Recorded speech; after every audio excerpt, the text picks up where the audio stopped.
think we're live. I'm just going to wait for notifications to come in.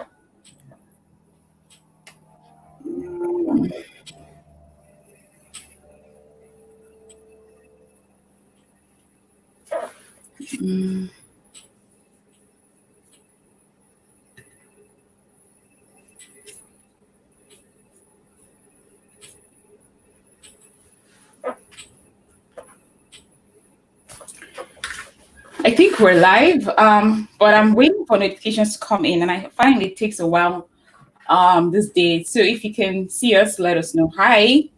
I can't see the person's name. Someone says hi. Thank you for letting us know you can see us on LinkedIn. I'm yet to get a notification on my phone. Anyway, let me pop into LinkedIn and see. Okay, so it says I'm live on LinkedIn. Hi, Oge. Hi, Andy. Thank you. Good morning from Calgary. How are you doing? I have Kunle with me here. Hi, Kunle. Good to have you on the fireside chat. And, we'll be talking about, something interesting, something you like to speak about, which is the relevance of soft skills in project management. Hi, Erica. So, you're a project manager and, this is very key. With regards to how we handle projects, as BAs or as PMs, and whatever you do, really, soft skills are very key. So on that note, I'd like you to introduce yourself and tell us a bit about you. Okay, hi, thanks for having me today, and it's really a pleasure. I trained as an architect for some years back home in Nigeria. And then I'm also a project manager. I'm a training consultant. I'm a change management specialist. For a number of years, I worked with one of the largest not-for-profit organizations back then in the country. And we went through a process of, change management, urban infrastructure, renewal, setting up a project management office. And so that's where most of the things I will share with us today, that's where I really had the opportunity and chance to practice that. And that's what I teach and what I preach. Because I honestly believe that in order for us, I'm a person for personal development, right? So at every point, at every stage in my life, I'm also a very practical person.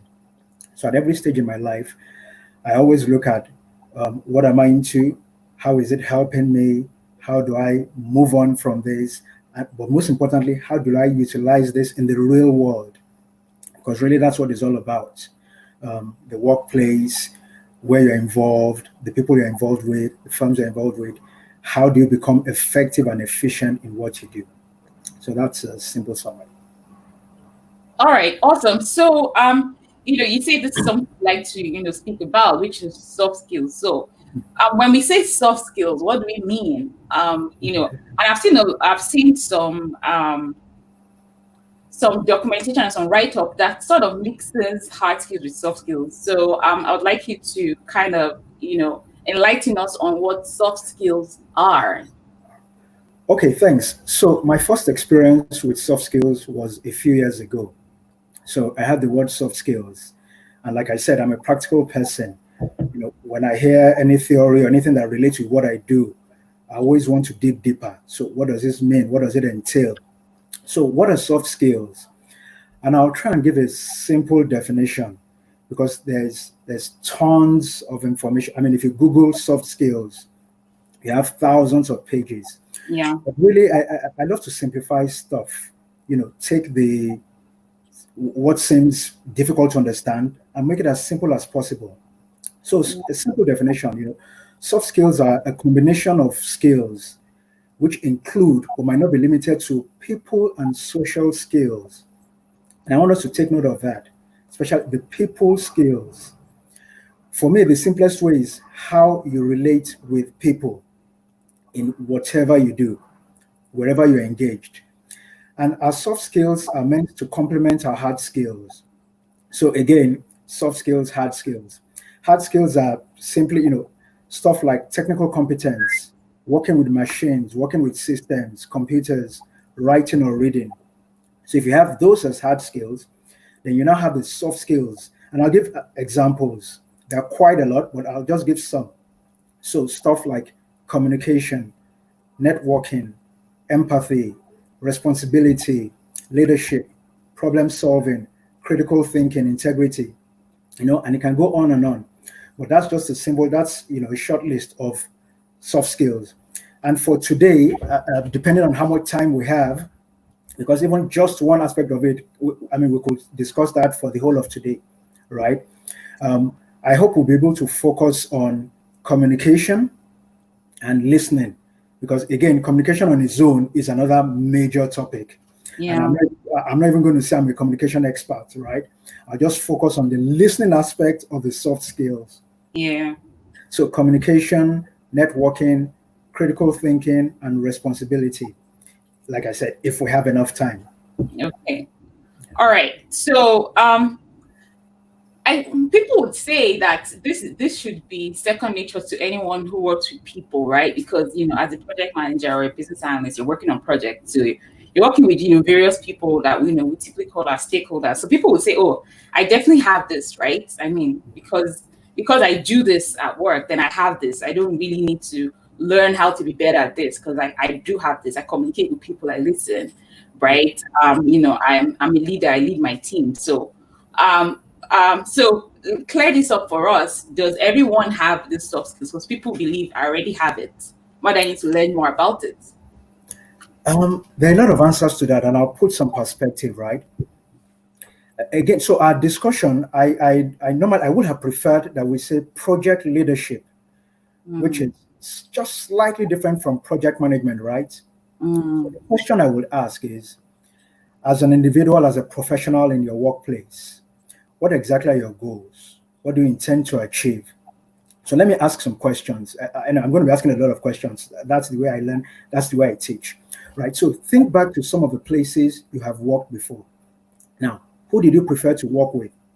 The techie guy or the people person? You have those who are very skilled with technology, who are good with apps and software and all of that. And you have people who can come in and the meeting is not going the way as planned, and they just make everything go well. So reflect on that. Who did you prefer to work with? Right? So I've had people say, "Oh yes, I work with people." One of the things I noticed over all the years that I've been working, you have a group of people who work in an establishment or a firm, and then only one person out of them gets, I'm not sure I want to use the word promoted, but just continues to progress in their career, right? And moves forward. And people are wondering, "Oh yeah, but we're doing the same thing." Well, there's that little difference. And guess what? It's not something that is pretty much that obvious at times. So you might think that you're a people person, you might think you have the skills, but you're not the person to tell yourself. People around you determine that. And I've seen that over and over again. There's a quote here, it's a thought-provoking quote. I got that a while back. It says 90% of problems on a project are caused by people and not machines. Put that in 90% are caused by. So immediately you get that, you know that whoever you are, you must be a people person. Whether you're an introvert, whether you don't like to talk, you don't like to network, at some point in time, again, let me put it this way. There's nothing wrong with just being and I put that in quote, an ordinary project manager. There's nothing wrong with that. Do your job, get paid, use what you're supposed to do, achieve your goals, do that. There's nothing wrong with that. But at some point in time, you have got to decide, do I want to remain at that level where I am, or am I progressing? And like I said, by the time we get to the communication, I'll be talking about some stories that I've learned, practical experiences that has helped me. So it depends on who you are and where you're coming from. You might decide and say, "I'm okay with the work I do, that's fine," and just continue to move on. But for me, like I said, I'm always about personal development. And I have noticed in all the places I've worked, companies and firms I've worked with, it is those people who have these skills, that make faster progress than the rest. Very, very thought-provoking, right? So you could be very good at, the technical things. You deliver on time, Yep. your deliverables come in even before your deadlines. Yeah. You deliver your project, within budget, and all that. But however, the person who has the great people skills is the one who probably will get recognized and even maybe, get rewarded for that, is what you're saying. So that's why soft skills are very key. Yeah. Let me just add something here as well. I mentioned project leadership. Yeah. So I could say we're all project managers, right? We manage projects. Yeah. But the difference, so what makes you different, right? What makes you a project leader are the soft skills that you have in managing the people you work with. Yeah. Right? So project managers are project centric, they're project focused. Yeah. Project leaders are people centric. So more than what the project entails is how am I working with my people? How can I get the best out of the team? How can we collaborate on this project so that everyone is working at an optimum level? Yeah. It's easy. We could get the project out, complete the project, and everybody goes their ways, right? But without relationships, you can't progress much. Yeah. It can only take you as far, right? So I always train and encourage people that beyond being a project manager, try to develop yourself as a project leader, right? The person who people want to work with. So let's say, for example, you have two heads, right? Two different teams, and the teams had a choice to say, out of these two people, who would I work with? Would people want to work with you? That's a question you should always ask yourself. And that's the difference between being a project leader and just being an everyday project manager. Okay, awesome. So let's go into the soft skills themselves. So let's start with communication, which I find is, a very relevant and key soft skills. Let's talk about communication. How relevant is communication, and how can communication skills help you to grow into project leadership? Okay, thanks, Eno. So I think personally, and this is my personal opinion, I think communication is the most important soft skill anyone can have. Sure. Right? For me, over the years, so like I said, for about 10 years, I worked with this organization, and it was a very long process. I'm actually working on a book right now on that, on most of the things I learned, and especially the soft skills aspects. And I'll give some examples. And those 10 years were the most transformative of my life, because I learned so much. So we had a team. We had a team of about 200 people. Okay. Working on this project. And we had one team lead, right? And one of the most, it was really interesting. So we would have meetings. And can you imagine how rowdy these meetings would be? With 200 people. 200 people, yes, not kidding. So it was a very large organization, Yeah. So we'll have these meetings. That's a town hall. Yeah. It was almost like, in fact, it was like a mini town hall meeting, right? And the team lead was also my mentor. And this was a guy who had seen it all. He owns one of the largest firms in the country, and he still had time for all of this. Yeah. And after the meeting, of course, each head of department had to go see him for one issue or the other. And I noticed that at every point in time, people would see him, and he would just stay there and listen.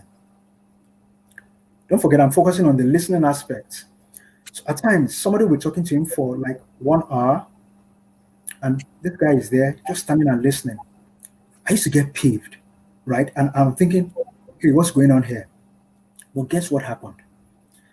After everybody presented their case, he will give his judgment, and everybody will accept quietly and go their way. And I needed to tie this. And I'll give another example. As a young boy, I think I was about 8 or 10 then, I used to travel with my dad, with the family. We used to go for this religious festival somewhere in our hometown, right? It used to be an annual event, a week-long event. And towards the end, again, relatives will all gather. You know how these family meetings will go, and there are people who had issues they have been keeping for In their months. mind. So they will all sit down. My dad was sort of like the eldest, so like the Yeah. head of the clan. So he'll be at the head and all that. And then people will sit down and will present their cases. Of course, children were not allowed to be there. But I remember clearly I would sneak. There was a corridor at the side of the hall, and I would sneak to one window and I would observe the proceedings. And I noticed my dad would just sit down and people would talk and vent out their anger and frustrations. And he would only interject, maybe once or twice, just to clarify something or ask a question or that. But as soon as they finished, and my dad would say, "Okay, I've heard you. I think this is this and this is that," and everybody would stand up quietly, no complaints, no comments, accept it and go their way. I thought it was magic. I thought there was something else there, but I just realized, and over time, as we got involved with this organization, I realized the power of listening. Mm. Listen, even from the basic things as from the home, from the family. What's the biggest problem that married couples have? Communication. That's the True. number one. If you ask Marika, what the husband says, my wife is not listening to me. The wife says, oh, he's not listening. Between parents and children, teenagers especially, what's the number one problem? Communication. Mm. Somebody is saying, in fact, there's another quote here, and it's by Judge. I'm a fan of quotes. This is by Judge Bernard Shaw. He says, the single biggest problem in communication is the illusion that it has taken place. Yeah. So I'm talking with you now. We're both talking. We spend 30 minutes talking. At the end of the day, we both go our ways, and we're wondering, what did he say? What did she say? Did I get it? You know. So for me, listening was a key aspect. And then a third story. So a few years, I mentored. I was privileged to mentor some young guys, teenagers, and we met every Sunday. And I realized it was difficult for them to open up. So we were teaching them a lot of stuff, self-esteem, personal development, growth. And these guys will just sit down there, they will not say a word and all that. So, and I kept prying and probing. It took us 2 years before we could break through to them. Hmm. And so I asked one of them one day, I said, so what happened? Why did you guys suddenly open up? And they said, look, because I sat down and I listened to them always. If they had issues, if they had challenges, whenever they came to me, the point they made was that you listened to us. You did not judge first. You did not, take sides. Just listen to what we had to say before, giving a suggestion or telling us what to do. And that resonated with them. And it resonated with me as well. This was like a group of about 35 males and females, right? Young guys. And that to me was another example. And so everywhere I have worked, one of the most difficult things for a project manager to do at times is to listen. So you're in charge of meetings, right? You're leading a meeting, you have a team of about, whatever number, and people are talking, and you want, your opinion. This is what you think. These are the resources we think we should use. This is the limits we think we should go. These are the risks involved. At times, the tendency is there for you to just continue talking without actually listening to. You know what I found out? And again, one of the key things I would love to tell people is this: put it into practice. When you allow people to talk, right? Even things that they didn't plan to say will come out. There's a lot to communication: verbal communication, non-verbal communication, body language. When you're talking to people, there are lots of that. But Yeah. basically, it's easy to put into practice. For example, as we're speaking now, I'm looking at you and I'm gauging your concentration levels. Yeah. Are we communicating? Does she understand what I'm saying? Yeah. So at times I might say something, I can see you reflecting. I can see like a light bulb going, PM, all right. Yeah. So she's thinking, oh yes. Yeah, that happened to me. That's the easiest way to do that. And there was a particular project I worked on. So normally, again, at times we might not know. As human beings, generally, we like to hear ourselves, if you understand what I'm saying. Yeah. So you're talking and you want to take charge. Yes, you should take charge. But that day, I just decided, look, Okay, all right, we started the meeting. Guys, what's going on? Talk. And for about 30 to 45 minutes, I just kept quiet. And people poured out their hearts on the project. And even things that were going wrong that I did not know, I didn't know what the cause was.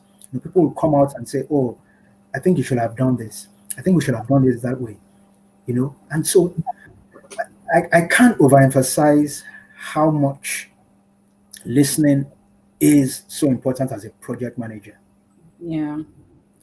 Yeah, for sure. And what you're saying really resonates with me because I've worked with the PM who, when we had our, status update meetings, she just ran it like it was her, Sure.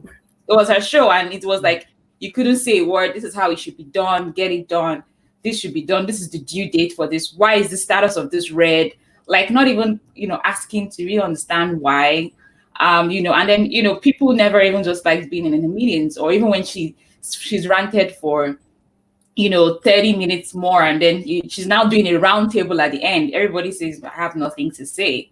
But actually, people definitely would have things to say, but because of the way you lead, you lead that project and you lead the meeting, people don't even feel like they're a part of the team. You're not even listening to them and understanding why things are not going the way they should go, right? So communication is so key. And it goes beyond just speaking, right? But also listening to people. And it takes years of practice. Mm. It takes years of practice. So let me just list out. So how do you practice effective listening? Right, so that we can address that, because some people are probably watching and okay, so I've tried, so at times I try, at times I give up. No, it is so. Number one, the first thing is patience. Yeah. You have to learn. I mean, think back again on the story of my dad that I said. Do you know what patience it takes to listen to? Just nag and complain. My God, do you know how much patience that takes? I mean, if there was a drug for patience, if you could inject yourself with, some dose of patience, I would. Yeah. And it took me years. So at times, so how did I start out? We had meetings, people would talk, and I would always want to, come in. Oh, we should have done this. No, no, no, that's not the right way. That's not the proper way. And immediately I found out that once you cut someone off mid-speech, right, they shut down. And I'm talking to project managers and project leaders out here. Just try, just observe. People are talking and you don't give them the opportunity to express themselves. They just shut down. So like the lady you said, people will come, and at the end of the day, they'll say, "Oh, do we have any questions?" And everybody keeps quiet and they're wondering, "Oh, what's going on here?" That's exact. So when I finish a meeting, I go back and I reflect. Okay, how did it go? Did I listen well? Did I allow people to talk? I trained myself to do that constantly. And not just meetings, phone calls. Somebody calls me. At times people call you and maybe you're busy, you don't have time. I know you can show that somebody is trying to tell you something. Oh, hi boss, there's a problem on project right now. Okay, all right, speed it up. What do you think will happen? Okay, sorry for bothering you. I'll discuss it later. Yeah. You have lost an important opportunity. One, to know what's going on in your project. Two, to have a very good friend and an ally, right? Because these are the people that have your back. Yeah. When things go south in the project, these are the people who will stand up for you. Because I've worked on projects that didn't end well, right? But because I had built up a good relationship with the team, I had a good rapport with all the stakeholders, right? When anything happens, people can speak up for you. But if you're the type who wants to say it all, when anything happens, they say, please call him or her. They're responsible. That's what happens. I'm sure you've experienced that, right? So you need both loads of patience. Yeah. And some of us are not wired that way, right? So it's something you just need to continuously practice. And you can have accountability partners. You can have, somebody, maybe a project coordinator, somebody who works with you on the team and say, hey, this is what I'm trying to do. There's nothing absolutely wrong. I deal with lots of people. I've worked with people so many years, my senior. I've worked with people so many years, my junior. I'm comfortable with anybody because I learn from everybody, right? So patience, practice, mutual respect. As when you talk with someone, You know if someone respects you, the utterances, the attitude, the gait, the way people you are, and that's what puts people at ease. Yeah. We're having a discussion right now, and we're going back and forth. Your mannerisms, the way you respond, that makes me. So the first 1 or 2 minutes of our conversation, immediately I can decide, right, that okay, this is a conversation I'm going to enjoy. Yeah. Or right there and then, first 3 minutes, you shut down. All right. So everybody just wants this to end so we can go our ways. Yeah. And like I said again, we work. Some of us, you might only work in a small firm. You only deal with 2 or 3 people. There are those who work with, like I said, you work with 200 people, mega organizations. You must cope, right? Yes. And then, of course, you learn to withhold judgment, give people the benefit of doubt. No doubt. True. My wife knows I say this all the time. When someone makes a comment and says, "Did you hear this?" I said, "I would like to hear the other side of the story." Mm. I never judge. I mean, before, if this happened, I would say, "Oh, it could have been because they were careless. It could have been because they didn't do what they were supposed to do at the right time." Right? Everyone, and that will lead us to empathy later, right? It's a key point to always hear the other side. Yeah. And if somebody comes and tells you that, why are we running behind schedule on this project? And he says, "Oh, it's James, right?" Yeah. James. Yeah. I mean, don't we all say that it's him, right? He hasn't come for the past 3 days, or no, let's say he closes an hour before work, he comes in late, and all that. And so, because James is not doing his bit of the work, he's extending to others, right? And so I get the report, and I just immediately I write a mail, a query to James. James, I've heard that you're doing this and that.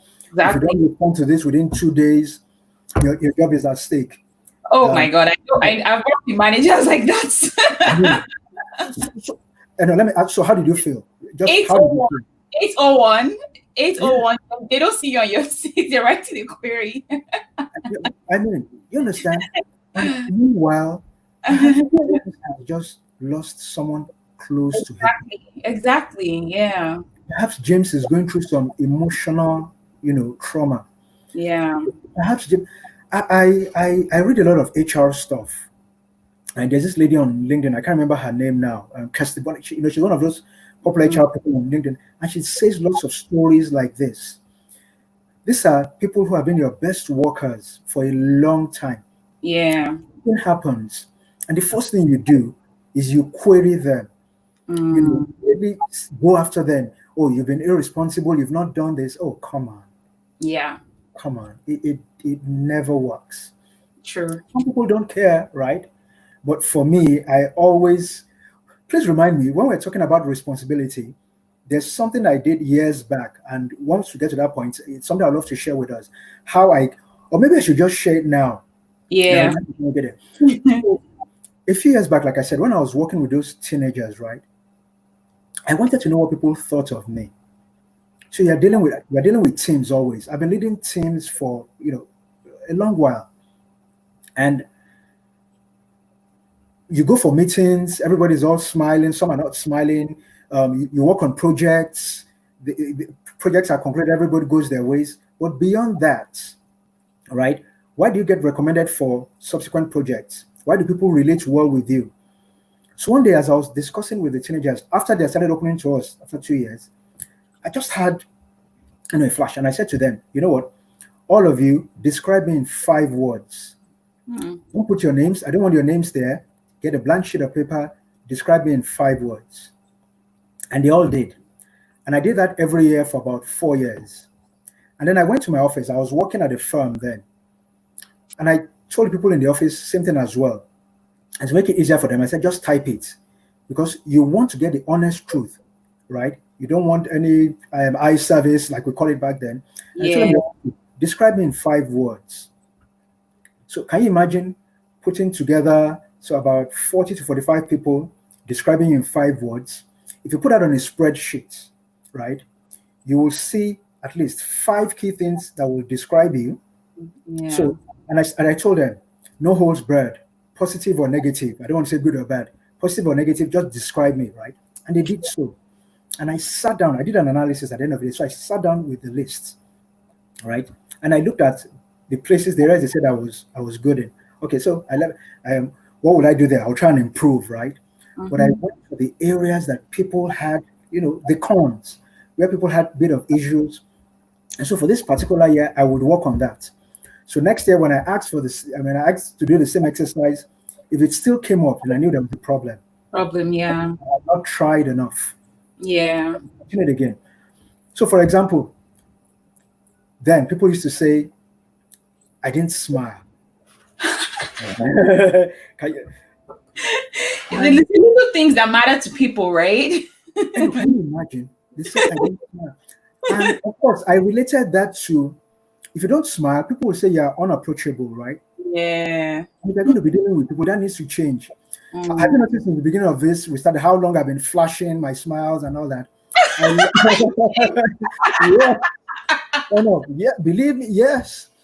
I had to learn that even when it was forced. At times you don't want to smile, but you're grinning. I just had to learn because I realized that was one of the barriers that was putting people in. So people said, "Oh, can I approach him?" Oh, Yeah. So I had to work on that, and it took me about 3 years. But after that, I realized. So by the time I sent out the survey again, that had gone off. Yeah. Right. And then I looked at, again, the good parts as well. In the subsequent years, does it change? So that's something I will throw to everyone out there. It's something you can practice. And if you want to get the truth, like I said, just make sure there are people who are close to you. Yeah. Who will tell you the truth. And then 2, you don't need names. So if you work in a large organization, for example, I would throw this out to all bosses out there. If you want to know what your team thinks about you, just try that exercise. If you know you can take it, though, if you know you are willing to take it, you must be ready to take whatever your people throw at you. But exactly. Guess what? It's a life-changing exercise. For sure. It will change the way you think. It will change the way you approach life. You know what the pandemic has done? It has leveled everyone. Right? I've been reading a lot of reports. The number one thing that people have spoken about, relationships. Right. They asked, I'm trying to recollect which publication it was. So this next generation, is it Gen Z they're called, right? And what is the top priority that they want in the workplace? You know what it is? Empathy from their bosses. Yeah. That was about 58%, if I recollect. People don't want to work in toxic environments. That project that I worked on, 200 team members, my goodness, I learned stakeholder engagement. And I met with all sorts of people. Old and young, big and small, angry and sad, happy and joyful. And I learned to deal with so many people. And when you're dealing with that much people, if you don't possess these soft skills, you won't last. Yeah, you lose it for sure. In fact, that we did for the 10 years I worked there, right? At times I think about some experiences and I shudder, right? At times I would go home and I would be shaking and I'll be like, oh my goodness, because people will tell you stuff and you'll be like, wow. Did you just say that? But you take it in your stride. You can't respond to everything. And don't forget, there's also a process of personal development, right? That's true. You're trying to be, and most importantly, you're going to be a leader one day. And as a leader, lots of us complain about the leaders we have. You know what I tell them? Go practice for a week and see how it is. Everybody wants to be a leader, right? Leadership does not come easy. So even as project managers, managing projects, that's an opportunity for you, working with teams, right, to see how well you can. And so why do you think? So I read another story about one of the top firms in the world now and how they chose their CEO. I don't want to mention the name, right? Yeah. But there are about 3 candidates who were eligible to be CEOs. But the guy who was chosen, an Indian guy, they said at every meeting, management's executive meetings, people will go at each other's throats, people will have issues, and this guy would come in and he wasn't the most intelligent, he wasn't the most qualified, but Yeah. he put a room at peace. He could get two guys who were not seeing eye to eye, he could get them to work together. Wow, that's a great skill. And so that is what I hope to attain one day. Right. That is my ultimate, that you can get 100 people in a room and you can get everybody to agree. How Yeah. good would that be? Right. Yeah. Speaking about empathy is something that a lot of people, they feel, when you speak about it, it's like, but I just don't see why. This is work. This is the workplace. Work needs to get done. I've worked with a manager who, someone is ill and the person, sends in a sick note. Like, I need bodies here. You're sick. That's not my problem. That's what, she's screaming about the phone. Well, that's not my problem. I need bodies here. Sales have to be made. We have customers to serve, blah, blah, blah, blah, blah. And, someone is on the sick bed and not showing any empathy. How are you doing? How are you feeling?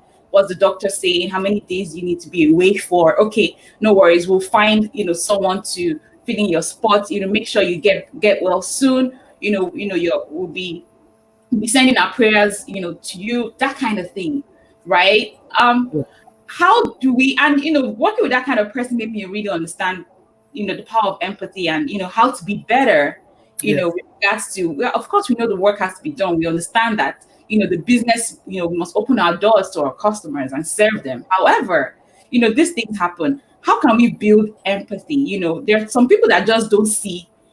It's just, I don't know. It's when you talk about things like that, they feel like, well, for me, I'm different. I'm just too bottom line focused that, the people that actually bring in the profit, you don't really think about them. And I'll use two examples. Yeah. I took a page from my book, right? And I give an example there. Managers like that, study them and see how they usually end up. And check how far they go. Oh. And I always ask a question. And I'm trying to put it in a nice way, right? Yeah. If anything happens, okay, so let me put it in the simplest way. You're a manager who has no empathy for your staff and the people you work with. If you drop down dead today, what do you think happens tomorrow? Does the company shut down? Of course not. No. The manager who had no, do you understand? Right? I have read so many stories. Like I said, this pandemic has taught me a lot. And I really hope that those of us out there that we have learned, right? If you ride on the back of others to attain your goals, believe you me, that's one of the fastest ways down. Yeah. Somebody once described something to me some years back, one of my mentors. He said, if you push someone down to climb up, what position are you when you're pushing that person down? You're down as well. You're down. It takes a lot of effort for you to push someone down. So if all you're doing is always stepping on someone to go ahead, right? You'll, like I said, at the end of the day, people like that, I'm sorry to say, always end up bitter. I do a lot of reflection. I do a lot of sampling. I do a lot of informal research, right? And I try and check. I look at places. I've worked with friends who have gone through this. And then at the end of the day, we sit down and I ask, so what happened to this person eventually? What happened at the end of the day? It usually doesn't end well. Some of them end up, and then again, don't forget, like I said, again, before you judge, and that reminds me of another story. And I have stories. Yeah, because that's where I learn, that's where I teach. Yeah. Years ago, I was working for one of the large estate development firms, right? They were into housing. They built lots of housing estates around. And there was this expatriate who was working with us, and he was very cranky. He would come to the meetings. So the guys in my team would normally attend the meetings. Yeah. And he would always come back with reports. This guy was always cranky. disturb the meetings. As soon as he showed up, you will be guaranteed that there was no progress on that day, and things were not really going up. Nobody could work with him. And after a while, we wanted to write send a letter to the firm and ask them to withdraw him and all that. And then one day there was a discussion between somebody, and the story came out. He had a family back from where he was living in Europe, and he lost his wife and kid in a fire incident. Wow. Yeah. So it totally, I get he was just embittered. So when we got that perspective, then of course, because you know that you could start relating with him better. And believe me, things changed. Yeah. As soon as they knew that. So then I guess he also realized that people knew. And so whenever he started, people would just keep calm and then, deal with it the way, and he changed ultimately. Yeah. So again, you have to know where that person is coming from. What are they dealing with? Some people are dealing with pressures, family pressures. Some people, even the work. Some people can't handle, there are a lot of people who don't know how to handle pressure. Work pressure. They take it out on, their... and then they take it out on you. And I've done it before. No. I'll confess. I've done it before. Yeah. Same team I was working with years back, same office. We're under pressure. We had deadlines. Architects always have deadlines. We had deadlines. We had worked 2 weekends, and this was a Sunday night. We were all stressed and tired. And I needed to review what they had done. He brought it, and I just ripped into him. That was the one and only time I'd ever done that. And I've never done it since then. Yeah. Fortunately for me, when it happened, one of the other colleagues who was close to me, he called me to the office and he sat down and said, Kunle, that wasn't it. And he lashed me. He could do that. He lashed out. And I said, all right, fine, I accept. So I went back to the guy and I sat down with him. I apologized and I said, look, I'm sorry. This is this. We became very good friends. Yeah. And then we started working on the key project from there. So there's so much to it, right? So I need to anybody listening out there, it's a choice. Everything in life is always a choice. You learn to handle pressure. Life is all about pressure. Whether it's at home, whether it's at work, whether it's in school, you will meet pressure every day. So the onus is on you to now sit down and say, like I said, always reflect. Go back home and sit down. I didn't handle this well. What could I have done better? Yeah. Simple things about soft skills. There's a lot of text, there's a lot of write-up, but at the end of the day, it all depends on you. Yeah. And that brings it to, emotional intelligence, because not everyone is emotionally intelligent is what I find. Being able to decipher, how to handle some situations, what to say, how to say it, is a critical skill with regards to leadership. Yeah. And I find, and this is something that I feel like a lot of people, in senior management should take back if they ever see this, is, constantly, training people who are in, leadership positions, or people you're grooming for leadership, about soft skills, because there's people who were just thrown into, a management or leadership position by virtue of, you've been in the company for 10 years, or you've been on this team for 5 years, or, you've delivered on this project, so therefore you should lead. But, they didn't really know how to lead, right? So they're thrown into those situations where they're leading people and, they don't have these communication skills. They lack empathy. They're not emotionally intelligent. I find that, sometimes people, it's not just in them, and they just found themselves in those positions. I worked with someone who, she was just thrown that. So somebody quit and they're like, oh, well, you're next in position based on years of experience in this company. And they just put her there. But honestly, she wasn't ready for that. So guess what? If you haven't been, and it might be a controversial statement, if you're not a good follower, you can't be a good leader. People will, take me on that. But from what I've seen, like, again, don't forget, I keep saying this is based on my own personal experience. So people might have other views. But if you can't, if you haven't learned to serve, is that the word to use? No matter what, if you haven't learned on the battleground, you haven't taken it all, by the time you get to a leadership position, and again, it can go either ways. Some people will take it so bad that now they now want to take it out on, oh, okay, right.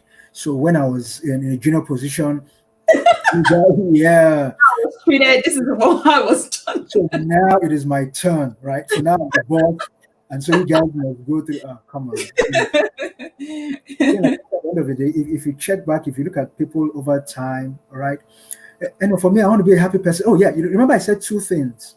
Yeah. There's a company in UK. It's called. So the guy wrote a book, Happy. I don't know. It's Happy Incorporation. Just Google Happy Incorporation. Read about that firm. It's one of the out of the box firms in the world, right? Yeah. And they've been voted top firm in the UK for a number of years, and they have a different leadership and management style. Right? And I think everybody should read that book. I read it a few months back, right? And again, like I keep saying, it's a personal choice. Do you want to just be that boss who, before anybody can see you, they have to go through layers of security, and then when they finally see you, you look up and you're like, oh, you have 1 minute, spill it out. Yeah. Right? If you're comfortable with that and your work is getting done, the company is making money, oh, that's fine. But at the end of the day, again, go do the research, go check. Yeah. It's profit making, revenues is not always the key, factor. Yeah. Like I said again, why do people stay at jobs? Why do people have like turnovers? Why do companies have like turnovers, right? Yeah. Let's go and check some of these reasons. The top reason is the manager they were working with. With the boss, yeah. The boss they were working with. So it's a matter of choice. So true. You're right. People, I read this before, and I totally agree. People leave, people leave bad bosses. That's why they leave those jobs, because of bad bosses. Yeah. So true. So let's talk about networking, which is one of the soft skills you've highlighted that are helpful for project leadership. When people say, well, I network every day, I chat with people, I use my LinkedIn, my Facebook, my whatever, social media, I chat with people at work, we talk about our cats and dogs and our kids. Yeah. So, I mean, I'm networking and I'm doing that very well. Yeah. So, here we are today. How did we meet, right? I'm going to ask you a couple of questions. When did you start this series, your Fireside Chat series? How long ago? It's been a couple of months now. Yeah, but definitely. How many guests have you had to date? Can you remember roughly? Interesting. Over 10 or 12. Yeah, over 10 though. Yeah. Over 10. Can you quantify the relationship value of having those people over? Definitely. Right? Yeah. So, I used to think I knew how to network, right? So when I started writing the book a few months back, so I had writer's block and I couldn't go further. And so I then needed to go and read a lot. And I stumbled upon a book, It's Who You Know by Jane Garner. And I'll advise that for anyone who needs to. It's one of the top books I've read on networking. There are two, that and How to Win Friends and Influence People by Dale Carnegie. Right? Yeah. Two. And Jane Garner's book describes a lot about networking. And guess what happened? So from reading the book, I searched out on LinkedIn. She was writing another book, which is called Be Brilliant. She's launched the book, right? I searched her out. I connected with her. I joined up with her chair squad to launch the book because I just wanted to practice. Okay, this is somebody who has written this. Let's practice what she says and see if it works. And today we have a very good relationship.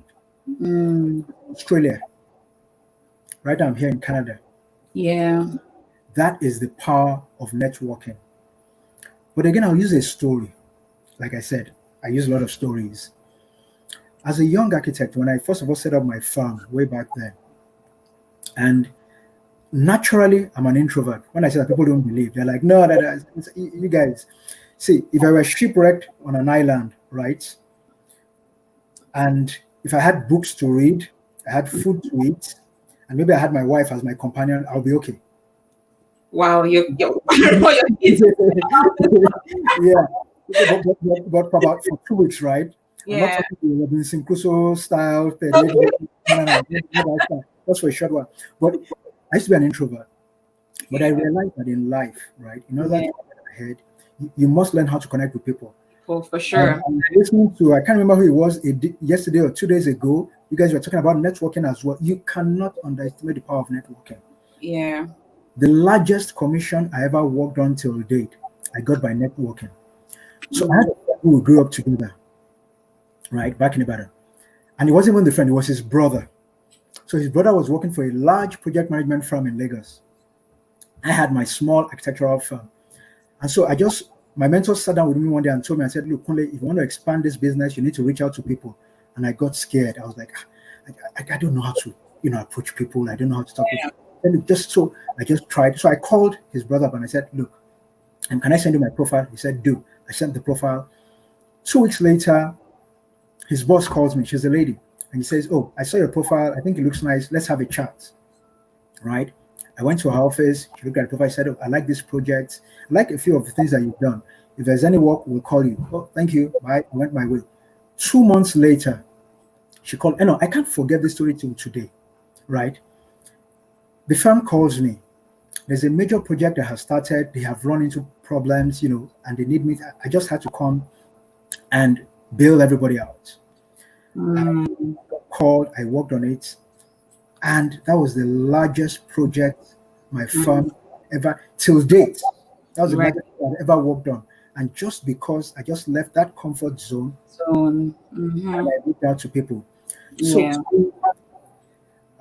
I'm trying to look for the simplest way to put it. The advantages you can get from networking, even here in Canada, right? I had a story yesterday about how you went around all the offices, coffee shop. When you said that, I just smiled and I was like, now, a lot of us might not have your drive, right? Not sure I have that kind of drive, but in whatever way you're comfortable, you need to have a way that you can just reach out to people. True. If you don't reach out to people, you can't make progress. True. Right? It is a key aspect. I mean, after today, I know we've had this chat, we've discussed. Tomorrow, if I pick up the phone and call you and I say, oh, could we do this? Because we've gone through this process. Yes. Right? That's the beauty of networking. If I just called you up one day and said, oh, I heard you're a business analyst, an expert in this, I need this, and you'll be thinking, hello, from where? This guy just called me up and, hey, what's going on? Yeah. You'll probably direct me and say, oh, go to my sites and all that, and send a mail, send something, and then I'll respond through that. That's the power of networking. That because you have made communication with someone, subsequently, it makes, and it's networking is a delicate process, which is why, again, I say, go read that book. It's who you know. It's a delicate relationship, because at times people want to take advantage of networking. Yeah, they just want to take. They don't want to give. Yeah. Wait. Yeah. My mentor said something to me one day, and I had lots, and I didn't forget. So I was trying to set up an advisory board for my firm then, and like I said, this is a guy who's on the board of lots of companies, and so he invited me for a ride in his car. And so when I stated what I wanted, he told me something. He said, Kunle, you know what? The only reason why I am talking to you today, why I'm answering, is because you're one of the few people who has not disturbed me or asked me for one necessary favor of you. By this point, I've known him for 6 years. And I never call him for any favors. He knows. Anytime I call him, wherever he is, all over the world, he'll pick the call because it's short. Hey, boss, we need to do this. What do you think? Okay, do this. That's that. And that's the way he works. Because when I first of all met him, I bought books. I gave to him. I sent him stuff. That's the way you network. Most people just think of networking as, he's doing this chat. All right, let me hook up with her. I need a job. I'm not even good. I'm not going to go into that, right? But that's it. Establish it. And I've made mistakes. So it's not because I've made mistakes too. I've connected with people and I said, oh, hi, because I'm working on this. And later I sat back and I said, oh, come on. With all that you've known, that's not the right way to have done it. I reflect a lot. Okay, yes, so I've made a mistake. Next time, it won't go that route, right? So networking is intentional. Networking is delicate. Networking is, you need to plan, Yeah. right? And it's also a strategy. You need to strategize. So Yeah. this person that I want to meet with, do I know the person's circle of friends? Can I meet the person through a friend of that person? Another major project I worked on was gotten through a friend of my boss. By the time I left the firm, I left on good terms. And then it was her friend who recommended. And there are lots of stories. There was a project you see that school project, that largest commission I worked on. Before I got the job, I didn't even know the client was doing a background check, right?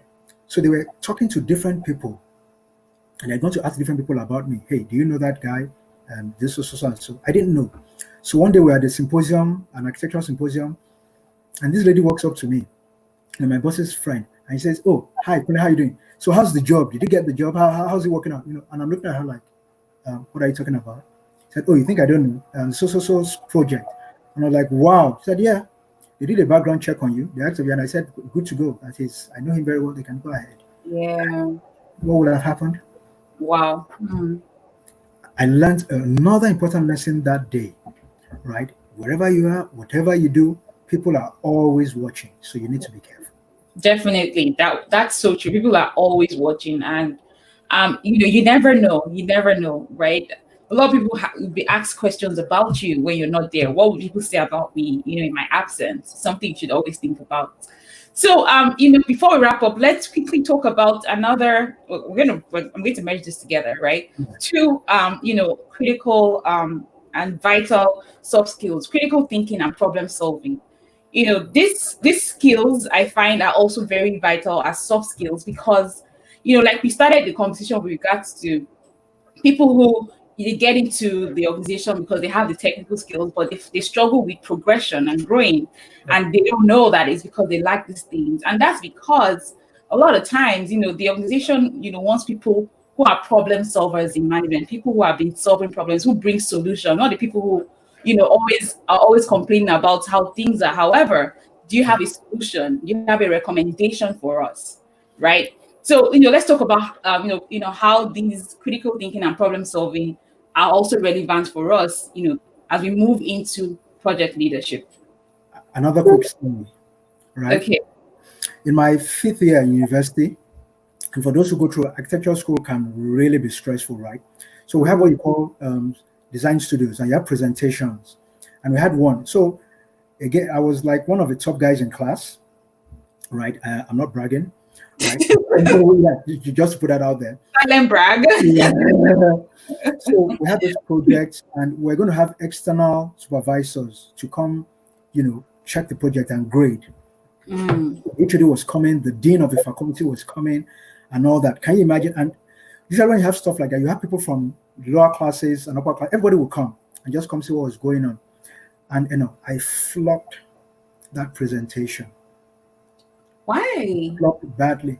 Again, that's why I've learned how to present well. I learned so very well from my mistakes. I never want to go back. Yeah. Anyway, so I then went to my friend, my best friend, he who was the genius of the class, and he had the highest grades. And I called him. He was my namesake as well. I said, Kunle, look, this is what happened. Say, how do you keep excelling in your work? And he said, I think about every project. That every time we're given a project, before I put pen to paper, I sit down and I think about it. That little statement, this is how many years? Over 20 years now. That statement is what has helped me to where I am today. Any project I'm working on, for a day, at least minimum, before I start planning, before I start drawing, before I start doing anything, I sit down and I do a process of thinking. How do we want to approach this? Why are we doing this? What do we aim to get from this?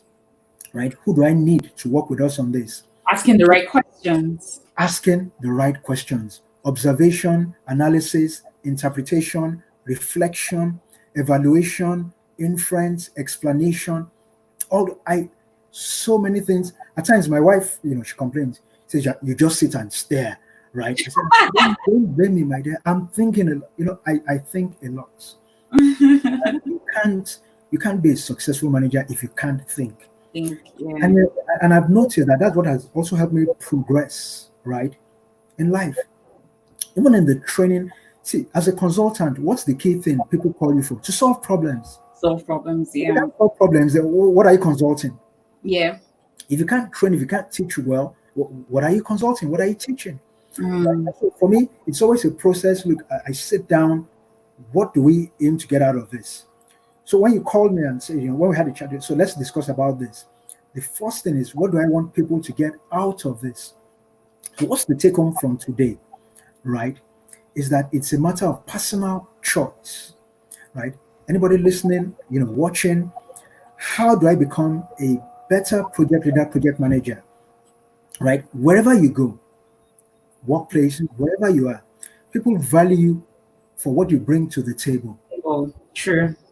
What can you bring to the table? If you're the person, so one of the major things I've learned, if there's a problem and you're going to report to your manager or the boss, always go with a solution. Don't go saying, "Oh, we had this broke down, and I've just come to tell you." Okay, so what's different? Yeah. Even somebody else could have come to tell me that. But, Yeah. oh, we have this problem, and I think that this is the way we can solve it. What do Mm. you think? Now you're talking. Yeah. That's what that's critical thinking. Always sitting down to reflect on what you're doing and the outcome. Awesome. Fantastic. Wow. It's been a lot of learning and reflection, and I really like how you shared a lot of your personal experiences, and how these have helped you to become a better project leader, and also how these soft skills are things that we could actually learn when we keep practicing these things, with regards to communication and listening, really going deep into how listening is a key part of communication, not just speaking. Sometimes you just want to speak, but to be heard, we want everybody to hear our views. However, are we listening to people, right? And then, of course, critical thinking and responsibility, and empathy, which is a really great one. So, what will be your last, your last words for the people who have joined us so far? Thank you, everyone, for your comments. We appreciate them. What will be your last notes? Regards to everything we've talked about today. Sort of summing it up. Continuous development. Mm, Always strive to develop yourself. A few yeah. years ago, when I finished university, I made the mistake of saying, 7 years of architecture school, I was tired. I wasn't going to do anything. I just wanted to go and make money. Yeah, one of the greatest mistakes I made in life. It took me years down the line to really get back on that trajectory, right? So, Yeah. personal, continuous development. Yeah. Always seek to improve. Always seek, when you hear something, right, read it up. I'm that kind of person. I Mm, might not know in detail 100%, but at least I need to have an idea of what is going on, what this is all about.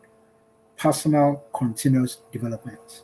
yeah, for sure. And something I'd like to add to that is also doing a review, like what you said, that activity of having people to write what they think about. Self-assessment. That self-assessment is Yes. so, it's something you want to do annually or biannually, whatever, but make sure you're doing that self-assessment and becoming better, striving to become a better version of yourself every day, and then reflect on the things you did, the actions you carried out. How could I have done this better? Because the truth is, no matter how good we are today, we can still be better, and Yep. then of course to become our best. Yep. All right. So thank you so much, Kunle. It's been awesome chatting with you, and getting to learn a lot from your experience. Just wanted to share some things that some viewers shared. So Ike said there's an extent to which one can grow in their career with just technical skills required to deliver on the job. Communication and great, or at least good personality, are integral in making excellent leadership. Thank you Right. so much. Right. Right. Yeah, Pam says listening is so powerful, yet the most on the mind. It takes a lot of courage and patience to be a listener. Patient. Yep. Very, very true. Especially when people just want to come and nag to you. So Olushaya says absolutely reflection, listening and reflection are so key. So key. Abiodun says key communication skills, smile, ask questions, and listen. there's when you ask questions, there's nothing like asking questions, right? You keep probing. Why? Tell me more, and then at the end of the day, you find the underlying reason for why that person is doing what they're doing, really. When you're You able to can't go ask wrong. questions, you can't go wrong with asking You can't go questions. wrong with asking questions. You can't. Biadu shares Peter principle. He says every employee tends to rise Yeah. to his level of I read incompetence. that. Yeah, I read that. Very, very true. Ojugo says true. No man is an island at all. No man is an island. Afolabi is asking. He said, kindly mention the second book. How to Win Friends and Influence People, Dale Carnegie. Yeah, how That to book, friends Win and Friends. people. How to Win Friends and Influence People, Dale Carnegie. That's one of the top. The book was written in 1936. It's been Yeah. Yeah, that's one of the best books I've read. Yeah, the fantastic book. Definitely. Fantastic book. For sure. Yeah, thank you so much, Kunle.